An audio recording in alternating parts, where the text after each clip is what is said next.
E aí? Hoje a gente vai mergulhar no mundo fascinante, o da ótica. Já pararam para pensar que no mundo ideal, cada lente, cada espelho deveria criar uma imagem perfeita, sem falha nenhuma? Parece até coisa de filme, né? Mas o curioso é que na teoria é exatamente assim que deveria ser. Então, vamos investigar por que a realidade é um pouquinho diferente? Pois é, num sistema óptico ideal, a física nos diz que uma lente simples deveria pegar um objeto e, pronto, criar uma cópia exata dele, ponto por ponto, sem nenhuma deformação. Uma reprodução super nítida da realidade. A ideia é essa, uma correspondência perfeita. Pensem comigo.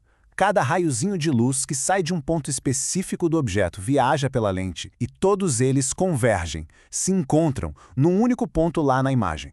O resultado disso? Nitidez absoluta. Só que é aqui que a nossa história fica interessante. Se a teoria é essa perfeição toda, por que as imagens do mundo real, aquelas que a gente tira com lentes de verdade, muitas vezes têm falhas? Por que existe desfoque, distorção, umas franjas de cor estranhas? A resposta para essa pergunta tem um nome, viu?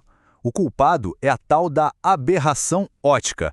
É ela que está por trás da imperfeição em quase todos os sistemas ópticos que a gente usa no dia a dia. Então, o ponto principal é o seguinte: a aberração acontece quando os raios de luz não se comportam como deveriam.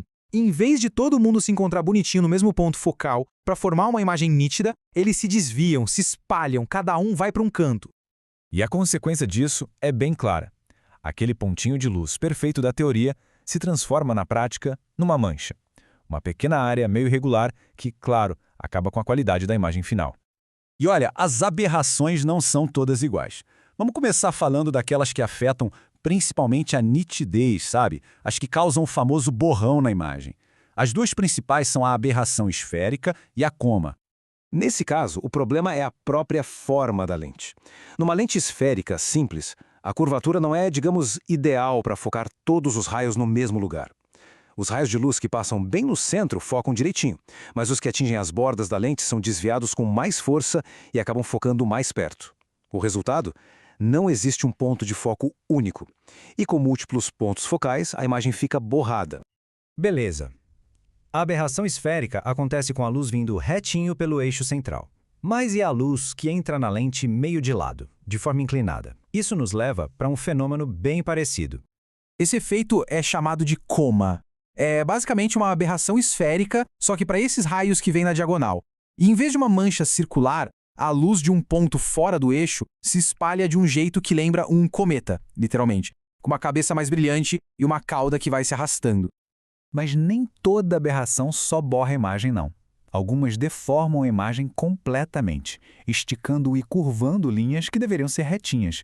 É aqui que entram o astigmatismo e a distorção. O astigmatismo é um pouco mais complexo. Quando a luz de um ponto fora do eixo passa pela lente, ela não foca num único ponto, nem numa mancha redonda.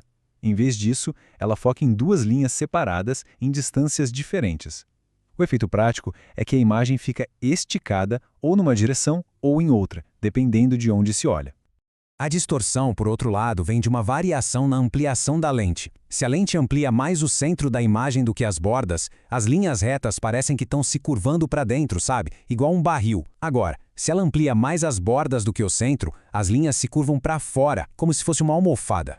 E para fechar, vamos para uma aberração que não tem a ver com a forma da lente nem com o ângulo da luz. O problema aqui é a própria natureza da luz, ou melhor, da cor.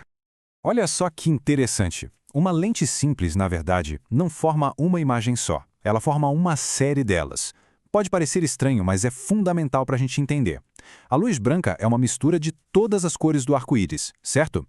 O problema é que uma lente simples desvia cada uma dessas cores de um jeito um pouquinho diferente. O que acontece, na prática, é que a lente tem um ponto de foco diferente para cada cor. A luz azul, por exemplo, foca mais perto da lente. A luz verde um pouco mais longe, e a vermelha mais longe ainda. Essencialmente é como se a lente criasse várias imagens, uma para cada cor, todas em posições um pouquinho diferentes. E a aberração cromática é exatamente isso. Essa falha, essa não superposição perfeita das imagens coloridas. O resultado prático a gente já viu várias vezes. São aquelas franjinhas roxas ou verdes que aparecem em volta de objetos com muito contraste nas fotografias. Isso tudo nos leva a uma questão final e muito importante. Se toda lente simples tem essas falhas todas, essas aberrações, como é possível que a gente tenha telescópios que nos mostram galáxias distantes, microscópios que revelam o mundo das células e câmeras que capturam tudo com uma nitidez incrível? E aqui está a grande sacada.